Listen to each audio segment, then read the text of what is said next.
So it hasn't been very long since Overwatch has been out, but Blizzard is already at it, swinging the Nerf stick. First up to bat, it's McCree. How's it going, everybody? Force here, and today we're going to talk about the confirmed McCree nerfs and how Widowmaker might be next up to bat. I don't know why I keep using the baseball reference. It's just, we're going to stick with it, okay? Basically, last week, guys, we talked about McCree, and we were raising the question as to whether or not he might be a little bit overpowered. This was because he's a hero that was showing up in every single competitive team. Sometimes there would be two of him. The reason for that is because he is the best at what he does. His close range damage is insane. He would kill any light medium hero as well as tanks with proper aim. And on top of that, he's still very lethal at medium range. Really, the only thing that stops him is the long range heroes. So we're essentially just talking about Widowmaker and Hanzo as potential counters. But a good McCree is going to be a strong counter to everybody else. Now, in that video, we also raised a few potential solutions, like increasing the cooldown for his flashbang so he can't use it as often, because that's what allows him to dominate the close range. And then the last suggestion we gave was reducing Fan the Hammer damage. Well, it appears that Blizzard thinks that that's a good solution because that's the one that they're going with. In an interview published yesterday on Eurogamer, Overwatch's game director Jeff Kaplan said, "What we're looking at right now is his Fan the Hammer damage. We're going to reduce it. We want McCree to be a counter to people like Tracer, Genji, and Reaper. What we're not crazy about right now is the way in which McCree can absolutely shred tanks." So just for your own information, right now Fan the Hammer does a max of 420 damage with a single unloading, and then with the combat roll, that's a max of 840 damage. It's 70 damage per round times 6 times 2 with the combat roll. 840 damage is an insane amount. Now, yes, that is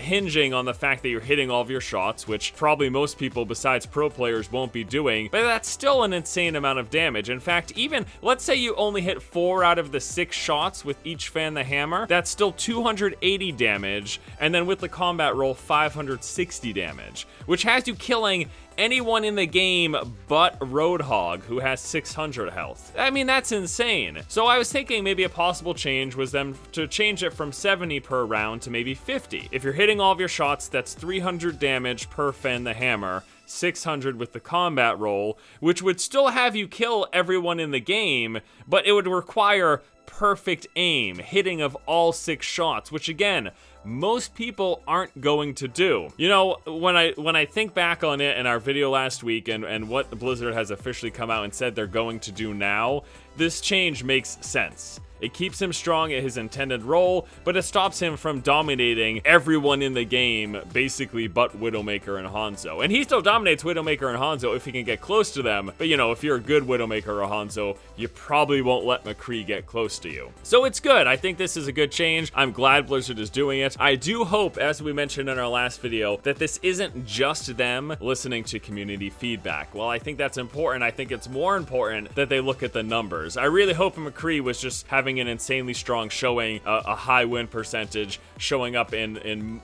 a majority of games, whatever. That's what I hope that they really looked at, the analytics, not just people complaining on forums, because that's not, you know, people complain about absolutely everything. People are still going to complain no matter what changes are made. Now, the thing that I found most interesting about these past 24 hours is that Widowmaker might be next up on the chopping block. Jeff Kaplan came out once again stating, this time on the official Overwatch forums, that Widowmaker is on their radar. They're currently testing some ideas that will still keep her viable while lowering her frustration threshold, as he called it. And at the moment, they're just in exploration, and they'll let us know if more comes of it. So this is interesting. Widowmaker is, I'm actually seeing more complaints about her than I am about McCree nowadays. And the reason for this is because people are getting better at her, people who are just better at shooting in general are playing her, and then as people climb matchmaking and they're just playing against better players, Widowmaker becomes more and more devastating. That's the thing with her. She isn't a problem if you're playing against bad or just even mediocre or average players. But when you play against a great player,